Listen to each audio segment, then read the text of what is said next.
Hi hello అండి, అందరికీ నమస్కారం అండి. ఫ్రెండ్స్, ఇప్పుడే అందిన వార్త. ఇక ఏపీలో ఘోర ప్రమాదం, పరిస్థితి చాలా దారుణం అంటూ అప్డేట్ అయితే రావడం జరిగిందండి. అయితే ఇందుకు సంబంధించిన పూర్తి వివరాలు అయితే మన వీడియోలో తెలుసుకుందామండి. ఎక్కడ ఏం జరిగింది అనేది క్లారిటీగా తెలుసుకుందామండి.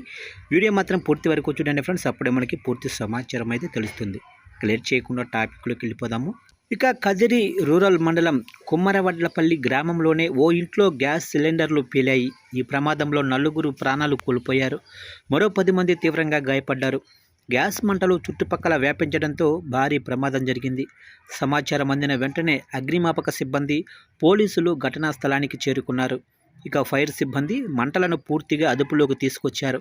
ఈ ఘటనలో గాయపడిన వారిని వెంటనే కదిరి ప్రభుత్వ ఆసుపత్రికి తరలించారు. ప్రమాదం ధాటికి ఇల్లు పూర్తిగా ధ్వంసమైంది. ఇక గాయపడిన వారిలో పలువురి పరిస్థితి కూడా విషమంగా ఉన్నట్లు వైద్యులు తెలిపారు. ఇక మృతుల సంఖ్య పెరిగే అవకాశం కూడా ఉందని సమాచారం. ఇక ఘటనా స్థలిలో సహాయక చర్యలు కొనసాగుతున్నాయి. గ్యాస్ మంటలు వేగంగా వ్యాపించడంతో స్థానికులు భయపడి బయటకు పరుగులు తీశారు.